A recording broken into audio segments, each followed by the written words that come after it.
good, everybody? And how is your Wednesday going? My name is Mark. So glad that you are able to join us here on the Weekday Wagers, the Wednesday edition. So much to get into. We got a little live baseball that's happening right now. Last check, Cleveland was up 1-0. I haven't glanced over yet to see if that's still the score. I believe that it is. So we'll check in with that as well. We've got 3 other games going on, and maybe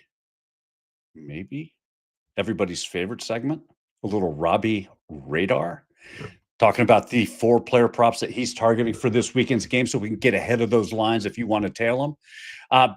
But listen, we're having a hell of a week here at the Weekday Wagers brand.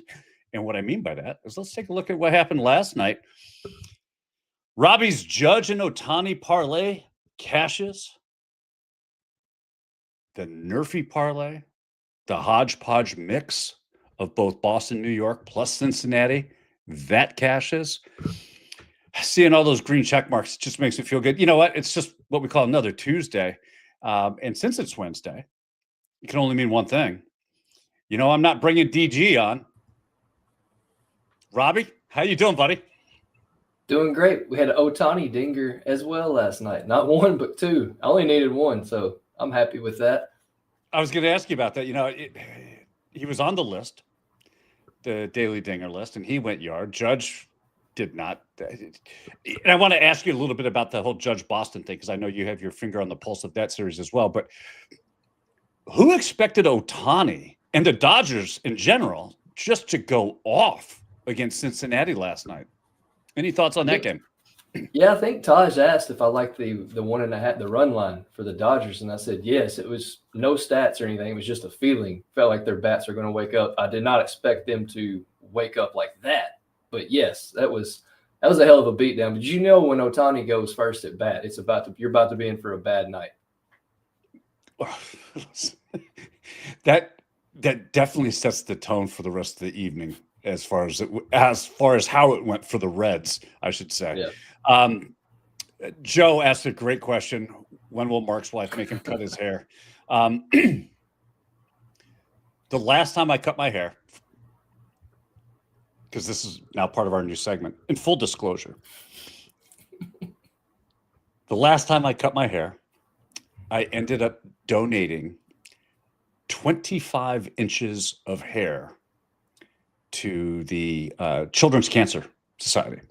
So you can donate your hair. And yes, even though I have all this gray and borderline looking like Gandalf, especially when I had my beard,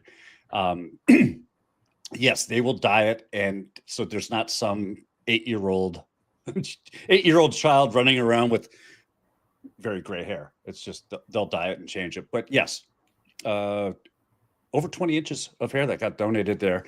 I think right now I'm probably around 16, 17. So it may get long enough to I do that again. Unlike Soupy, I may actually put my hair up as part of a wager. All right. I have to do that. So we'll see what happens. We got plenty of football to be played. Plenty of opportunities to be had. Yeah. We'll see. There's a Toronto hockey team out there too that you like to make wagers with people on. So I'm sure. Yeah, but you know what though? As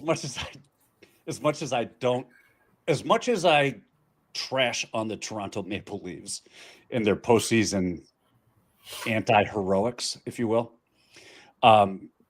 so far I am 0-2 in wagers when I bet against Toronto. So I don't know that I'm willing to put the locks on the line. See what I did there? Locks on the line for Toronto. For Toronto. DG says if the chat beats Mark in overdrive, he shaves his head. No, that's not happening. I can tell you that. Only because I will certainly put my hair on the line the closer we get to my visit to North Carolina, where I disappeared to North Carolina for the winter season to get out of the snow and the hell that is known as central New York weather in the winter. I will gladly do that. Up until then, if I have to fight snow, I got to keep something on my head. Did I just see that right? Hair versus hash. I will promise you, I will quit the show before I ever eat that chip.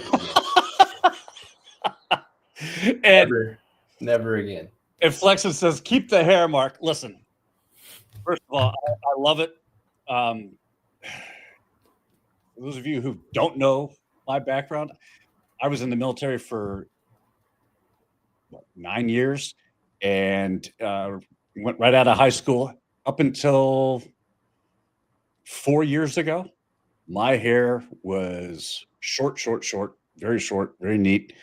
I've never had long hair before in my life. Let it grow out during COVID, and lo and behold, it is now a staple. And the guys in the band love it. So, because they're either bald or short haired. I'm the only guy with long hair. It is what it is. I have somebody with some long hair in a band for sure. Right. That's right. Have to. It's part of the band recipe, I believe. So we have an absolutely great segment. I look forward to Wednesdays now every single week, specifically for this segment. Very, very affectionately known as Robbie's Radar.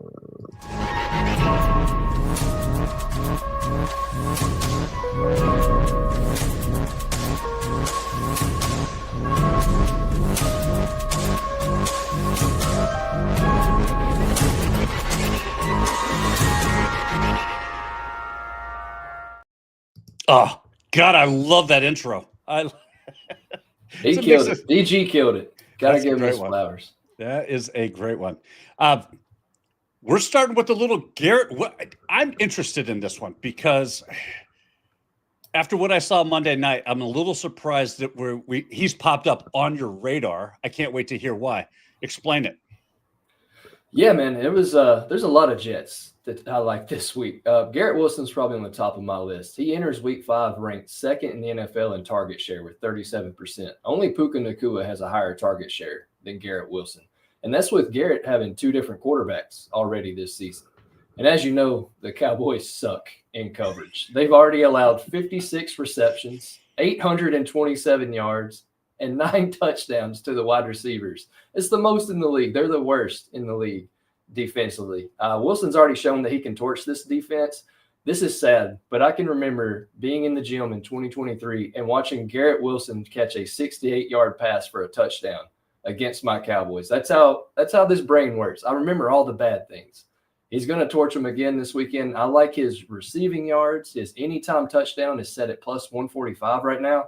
I've already played that, and I like his receptions. I think you're going to see a lot of elite usage from Wilson this week. I like it because I think that looking at that Miami game, Wilson was really that one bright spot for the Jets. And he's obviously got the confidence of Fields that he's being thrown to and being targeted so many times over the course of a game. I love this. And looking forward to it. Let's get to our next one here. We got a little scatterbo action going against the Saints. Yeah, Cam Scatterboo, man. I remember watching that Arizona State-Texas game, and the dude just went absolutely nuclear. I knew he has the mindset like a Mike Allstott. He's not as big as Mike Allstott, but he's a bruiser of a That's a great comparison to Allstott. Yes, and I was a huge Mike Allstott fan, but he's the unquestioned running back number one for the Giants now. You know, last week he went for 25 carries for 79 yards. Now he gets to play the Saints team, who honestly haven't been terrible against the run. The first 3 weeks, they only allowed 132 rushing yards to the RB1, and then they met James Cook, who gashed them for 117 on 22 carries. I like the Giants this week. I think they're going to utilize Cam in the rushing game and the receiving game. They're going to do whatever they can to make life easier on Jackson Dart. I've actually already played his anytime touchdown that opened at plus 100. I can only imagine that those odds are going to go down.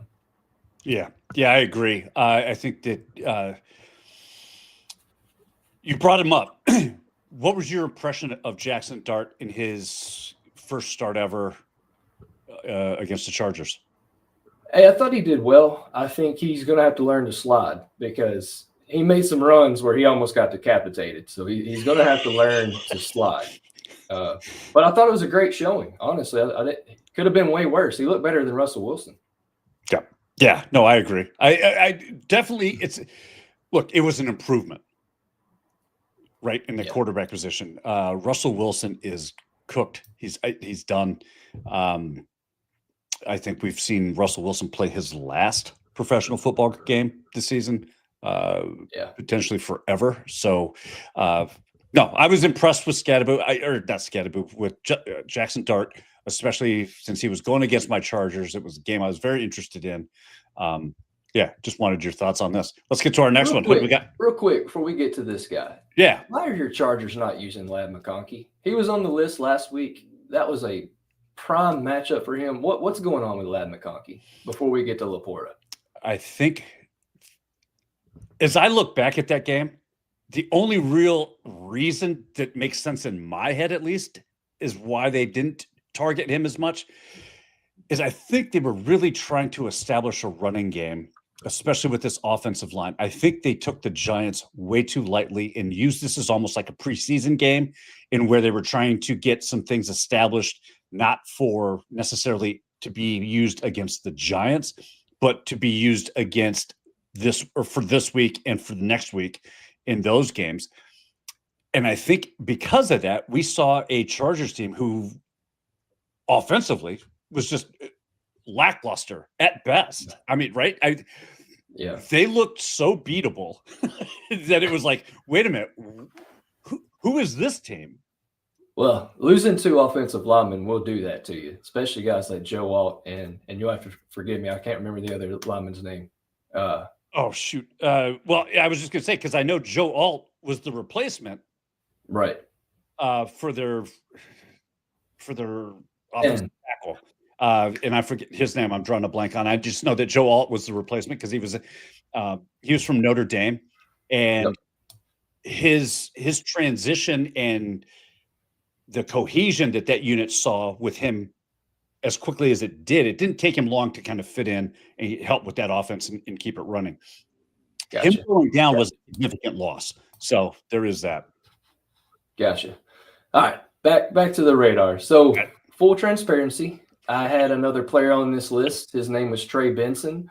I got a notification at 10 a.m. I even sent that notification to Mark and DG. I said, I'm going to keep him on the list. They say it's minor. They think he'll be okay.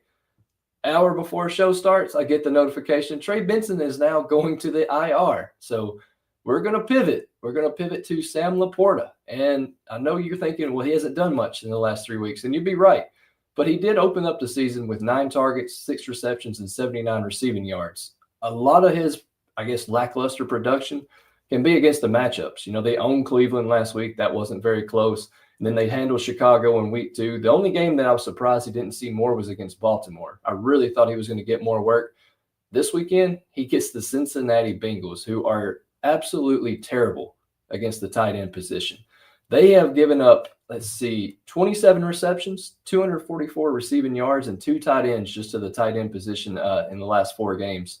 I expect to see a Sam Laporta that was kind of mirror of last year, right? He finished the last 4 games, 29 targets, 23 receptions, 221 receiving yards, and 3 touchdowns. That's the Sam Laporta I think we see on Sunday, because as good as the Lions are, they've got to get Laporta going. He has been very quiet this season and very un-Laporta-like. We do have a comment here by DG. He thinks that the Saints are going to win this week. Any thoughts on that? That game is like a pick 'em to me, honestly. I could see it happen, especially with Malik Neighbors going down. It wouldn't surprise me. And quite frankly, is that really a game that I'm going to be even remotely interested in to watch this weekend? Didn't we get done just watching 4 horrible teams on Monday night go back to back? Give me some good competition. Give me some good football. That's all. And Jawan Johnson has now got to split snaps with Taysom Hill. I hate Taysom Hill. The Saints use him in all those weird gadget things. Just use Jawan Johnson. Leave Taysom Hill alone. Please, every time that guy comes in, he screws everything up when I bet on the Saints. Yep. Listen, I would never bet on the Saints unless it was for them to lose. So, let's even against the Jets. See, that's a stay away game for me. That's a stay away game.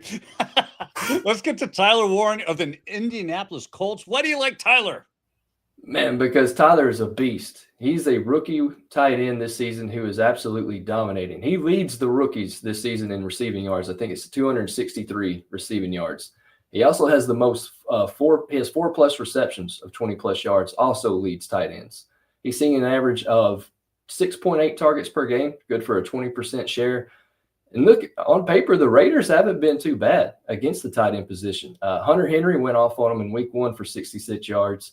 But again, just like the Lions, the Raiders have faced 39-year-old Zach Ertz, Cole Kmet, who cares, right, and Tyler Conklin, who does nothing. So he's a blocking tight end. So none of those really surprised me that they shut them down. But seeing that Hunter Henry went for 66, and you can get Tyler Warren at 55+ right now at Hard Rock for -115, give me all the Tyler Warren. They're going to play a ton of zone coverage. He has 182 of his 263 receiving yards against zone coverage. I think he goes off against the Raiders. And I think, first of all, Tyler Warren in that caricature of Tyler Warren looks like Fabio playing football. Looks like he's got my hair, which is kind of great, a little colored, but yeah, as Joe says, looks like Mark's version of himself. Exactly. I was kind of going there too, Joe.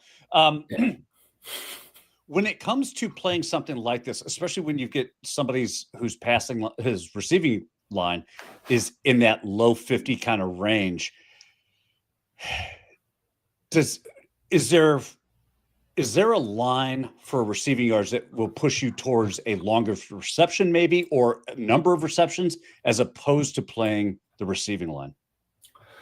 It depends on the player, really. Like Alec Pierce, who plays for the Colts, I hope he's healthy because you can always target his longest reception over his actual receiving line because he's their deep threat guy, right? That's the guy who catches the deep balls. I think he may play, but that's a kind of an example. I love playing Alec Pierce for that.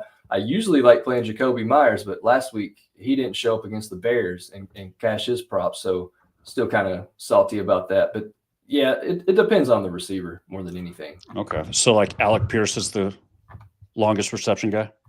If Alec Pierce is cleared, he will probably definitely be a play of mine this weekend, especially against the Raiders. I'm telling you, if y'all aren't taking notes,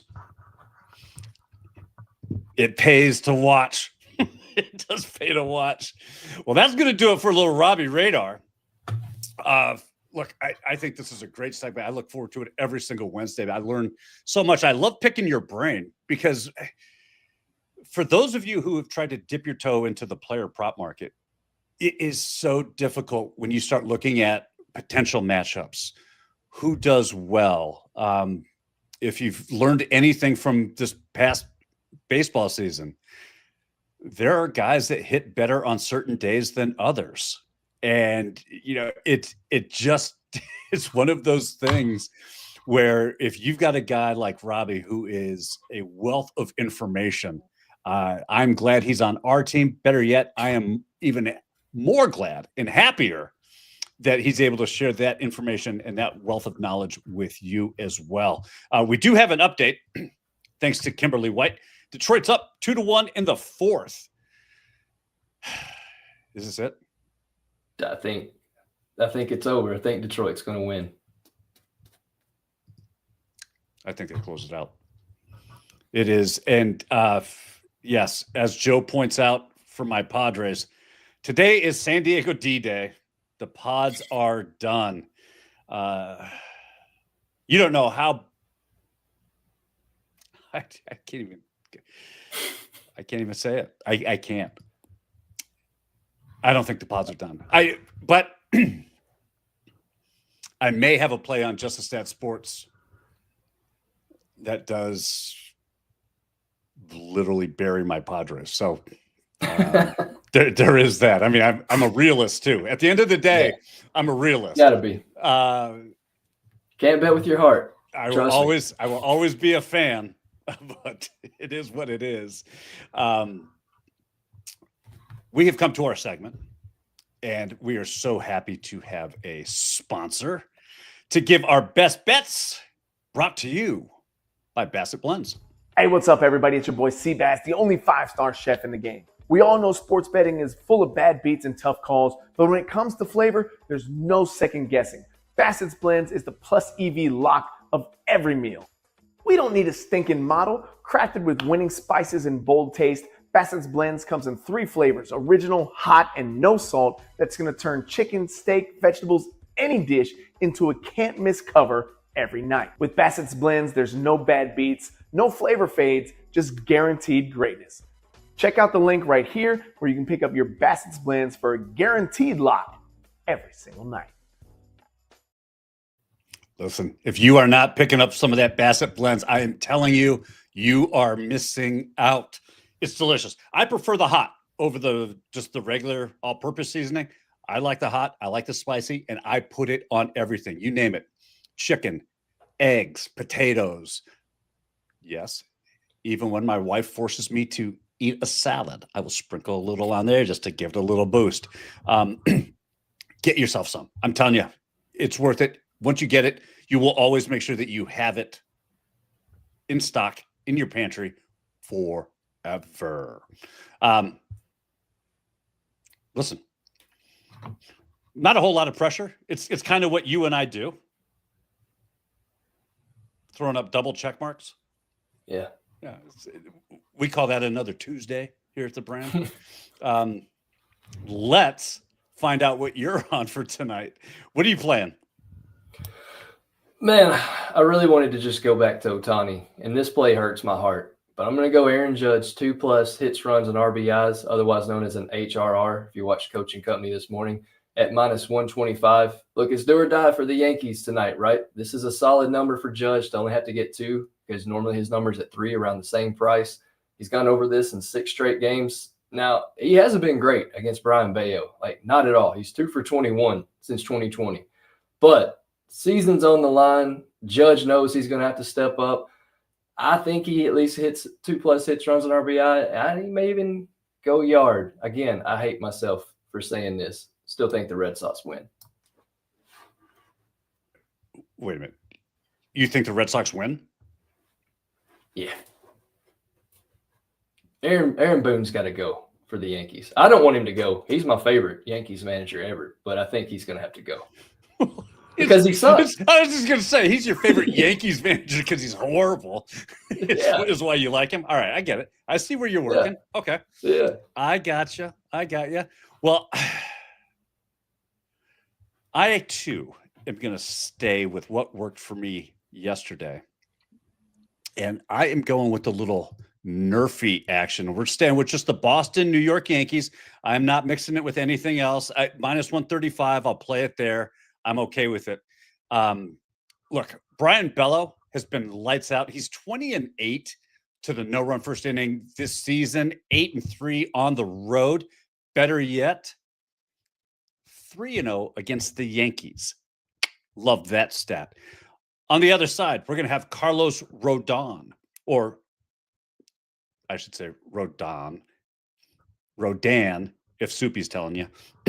Pitching for the Yankees. He's 27-6, no run first inning at home. He's 12-3. His last 5 starts, no run first inning to the opposition. Guy has been lights out. He's dialed in. I love this. Yes, I know the Yankees are 4-6, meaning that they've scored 6 times out of their last 10 games in the first inning. I love this spot simply because this is game 2. Their backs are against the wall. They're going to be a little tight coming out in the first inning on this one. I love this spot for a NRFI action, and we don't have to mix it with anything else except 6 outs. That's all we need here. 6 outs, cash that ticket, and we're done.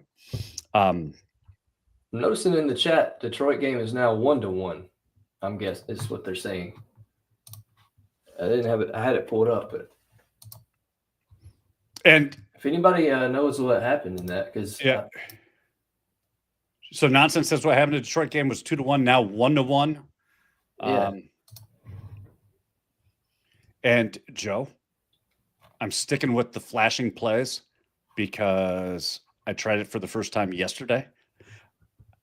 I found out what DG was doing.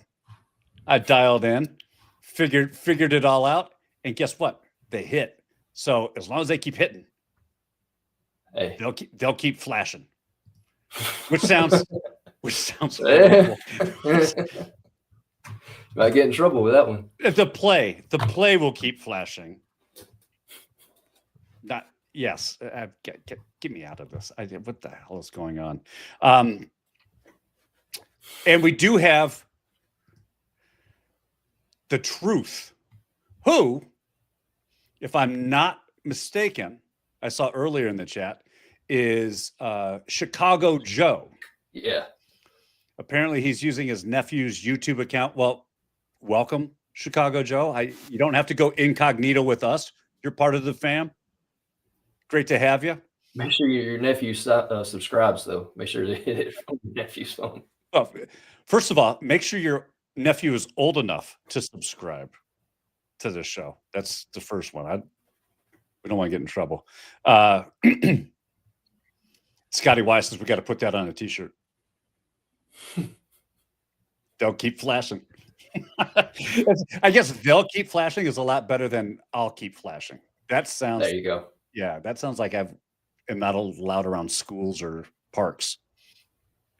I love that we've got Las Vegas Joe versus Chicago Joe rivalry brewing in the chat. Look at the little smack talk. And I'm here for it. Let me get the popcorn. Yes. I don't need a burner account, Chicago Joe. I love it. Definitely here for it. I love it. As Joe Neuenfeld points out, yes, he was the first one into the saloon, so he will always have that distinction, regardless of the Joes, Robbies, Boom Booms.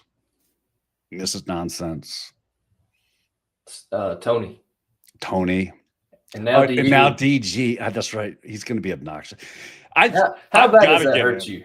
How bad kills me, dude. It kills me. First of all, behind the scenes, look, let's pull the curtain back. And Rob, you can attest to this. Yeah. There is so much. I got to be careful how I say this. Trash talk that goes on our plays, on the saloon hits, everything. And the biggest culprit, the loudest talker of them all is DG. And now that he's in, it's like everything I add to our text chain, he's like, well, you're not in the saloon, so you just don't get it. But man, full transparency. I left my phone downstairs to charge for the show when the Dallas game was on. And I was sitting there reading my son.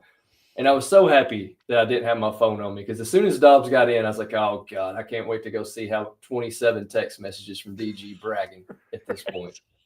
So it's insane. It is. But he's in. Congratulations. He's in. To those of you who are in the saloon, we'll save you a seat. Just be prepared. All right. Be careful what you wish for. Because we haven't had a band show up yet. We're waiting for you so we can actually have a band. Well, that's because there'd have to be some riders in that contract. And DG, according to DG, he says he's never bragged in his life. Yeah. I don't think we were calling it bragging. I think we were talking. I do think if some people actually saw our text chain, they probably would wonder if we were actually friends. There's much crap that's talked between the three of us. It is true. It's a lot of fun, though. It is a lot of fun. And speaking of a lot of fun, we hit last night. We got 3 games left on the schedule for today. It's time for the Daily Dinger. Go ahead. Hey, listen, if you got somebody that you like to hit a home run today, drop them in the chat. We'd love to go over it. Again, Robbie is a home run guru. He can tell you what guys are due. Don't give us that look now, Robbie. It's too late. You're already there. We got Shohei Ohtani. Can Shohei Ohtani go back-to-back days since he went back-to-back home runs last night? We got Aaron Judge at plus 315. A little shocked at that number, actually. Interested on your thoughts there. Machado, Mr. Manny Machado at plus 495. Michael Busch. Isn't that the beer? Yes. Busch beer. Okay. I got it. At plus 500. And then we got Mr. Jazz Hands himself, Jazz Chisholm Jr. at plus 525. Robbie, who do you like off that and why? Is Jazz actually going to play tonight? He was so bad they didn't even want to let him start yesterday. He threw a fit in the locker room, I guess, after the game because he wasn't starting. So Anyway, going Aaron Judge because why not? Listen, he's not good against Bayo, but Bayo has a weak spot, and it's that second batter. He loves to throw the sinker. Judge loves to hit the sinker. I'm picking Judge tonight just in case my Red Sox don't show up. I can at least cash a ticket because he's going to be going. He's going to be going. Look, I bet Ohtani yesterday. He's not my daily dinger, but I'll probably bet it again today. Okay. Well, I'm just giving you a heads up before you make your decision because you know how that works. I know. Well, listen, First of all, why do you think Aaron Judge is priced at $315? Great question. Because yesterday he was at $220. It's got to be against Bayo. His numbers against Bayo sucks. I mean, there's not many pitchers that he sucks against, but he's 2 for 21. No home runs. It's got to be that. I mean, I used the FanDuel boost, the 50% boost, and got it at plus 480. So, okay. If you can get Aaron Judge at plus 480, I don't care who he's going up against, you play it. I just saw some stuff I want to get to as soon as we get done with this. I have gone back and forth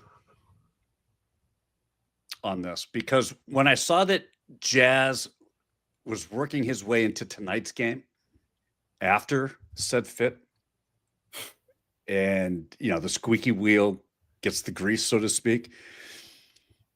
I've always said I would, after I saw his performance at the All-Star game, going back to the home run derby, said I would stay away from every Chaz Chisholm home run prop that there is. And I am holding true to that. I'm a man of my word. I am not going there. Although I think if you're going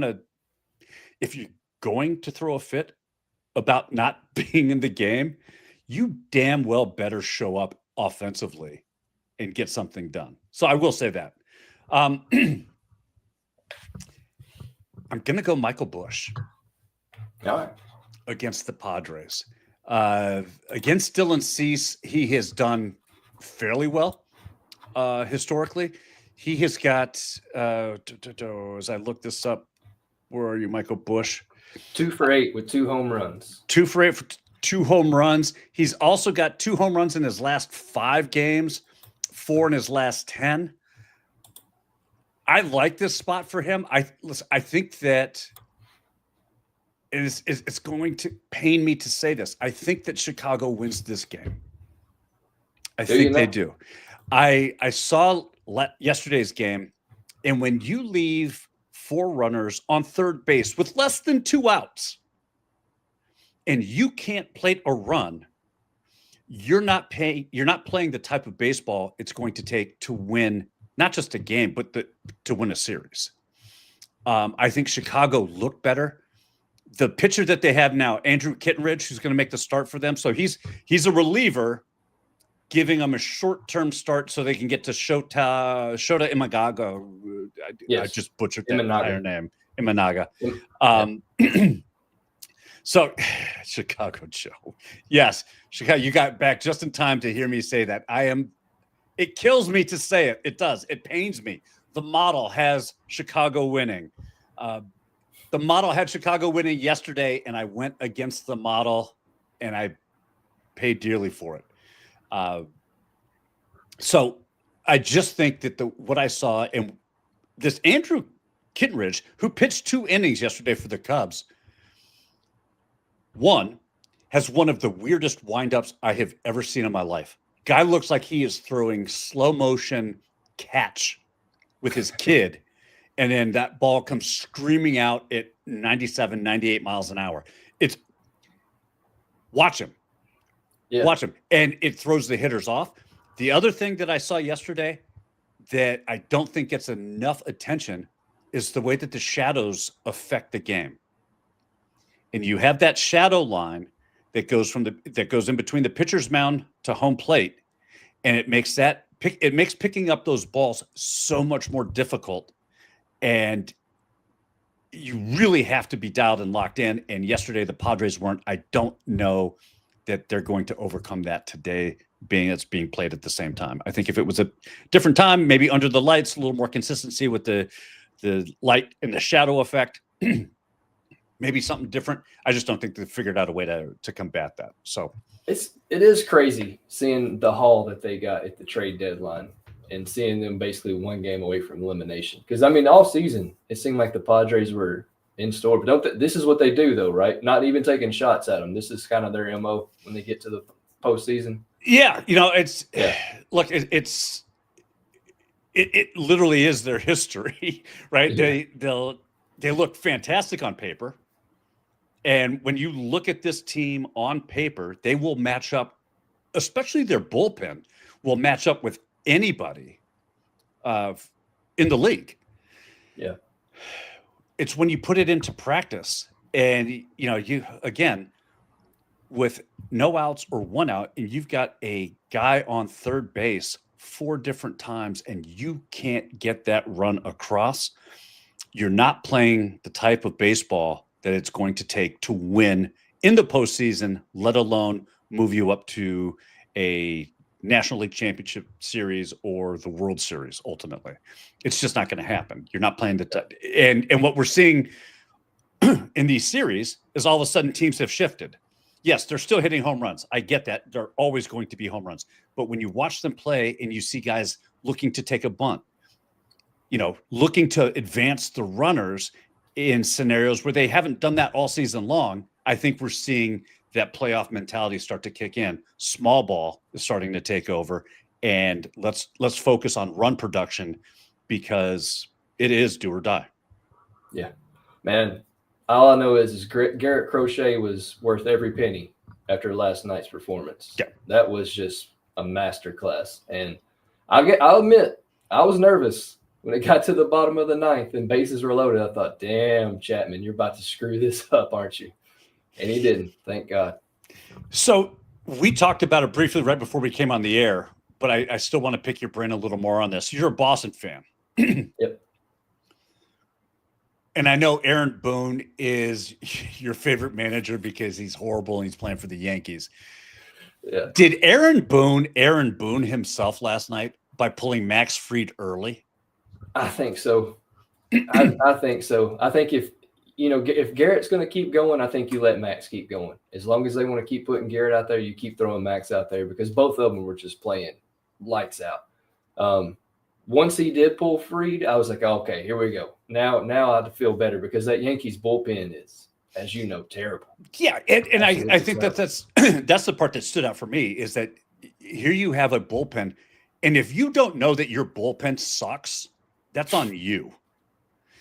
But for a bullpen to be as bad, as notoriously bad as the Yankees have been all season long, in fact, almost cost them games at the end of the season so that they didn't make the postseason.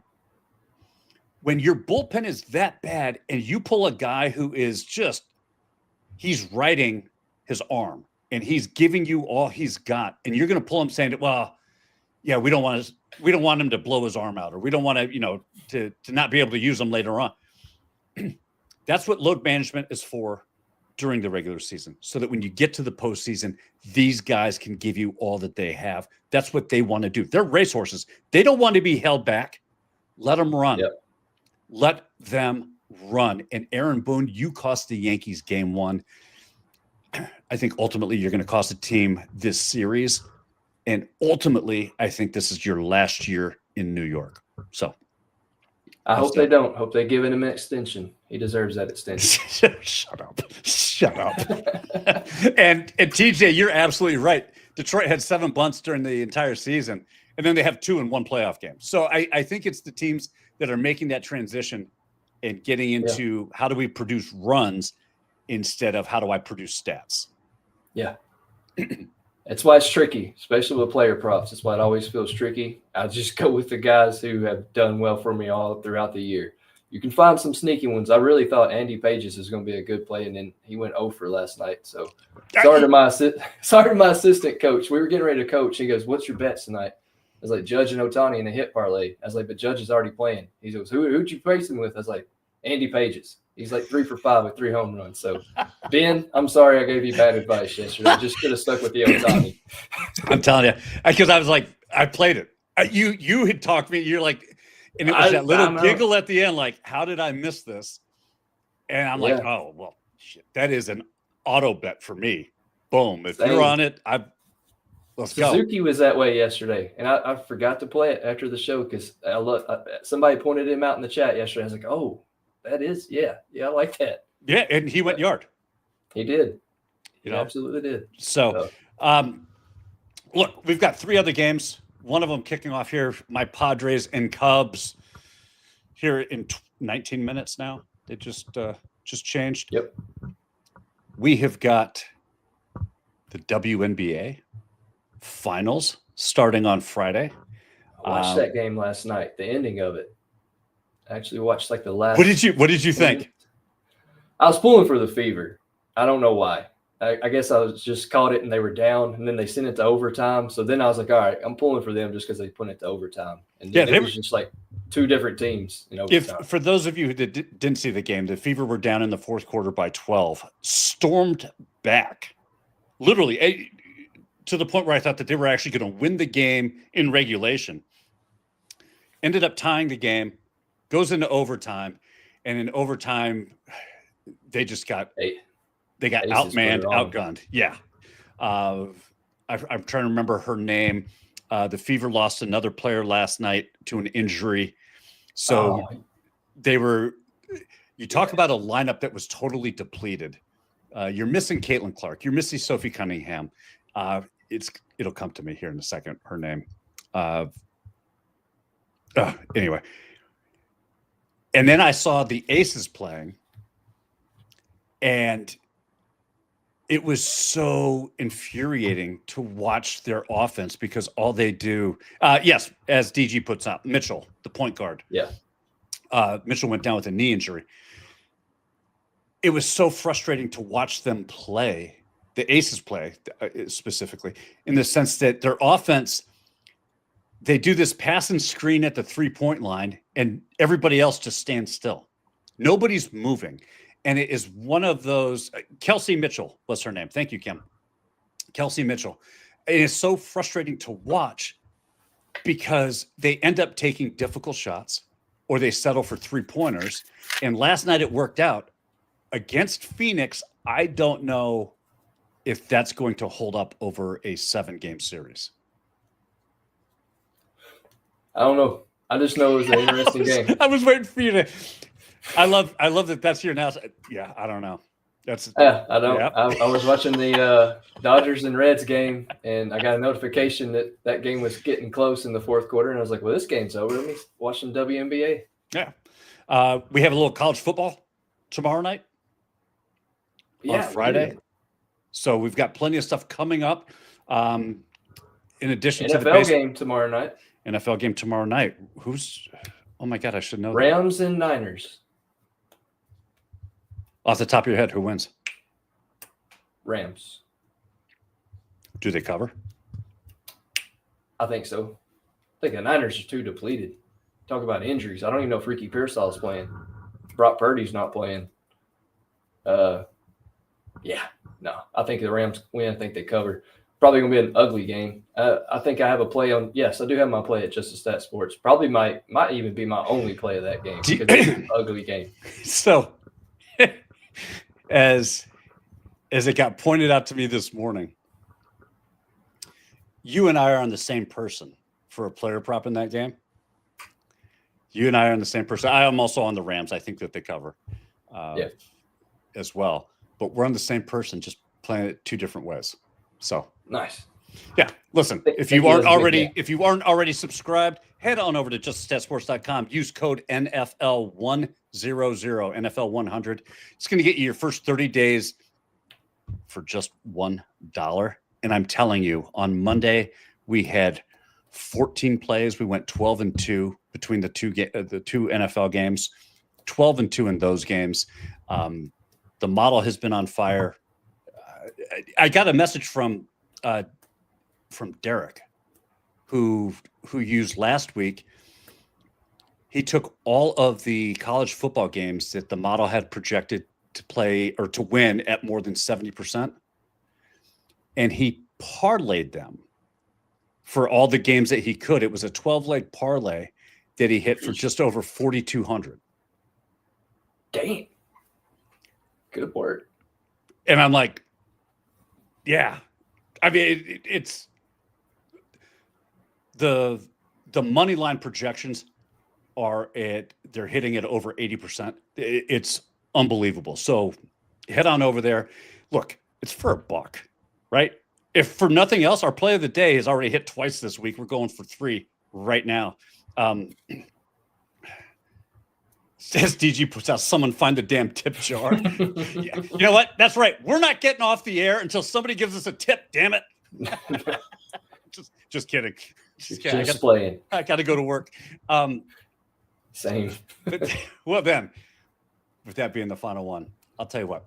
Thank you guys so much for joining us. It has been a pleasure. We love doing this. If you could listen, you don't have to hit the tip jar, but at least hit the like button on your way out. That's certainly going to help us grow. And again, especially with DG in the chat, he hates it when we get more likes than he does. So that's always a good thing to keep him humble, because damn it, he's in the saloon now and I'm not. With that being said, look, thank you guys so much for hanging out with us on this Wednesday. Rob, DG will be here for your Thursday weekday wagers tomorrow, right here at 2:00 in the afternoon, Eastern Standard Time, only on Coach and Company. Until then, enjoy the rest of your Wednesday. Be kind to one another. Let's cash these tickets, and we'll see you tomorrow. Take care.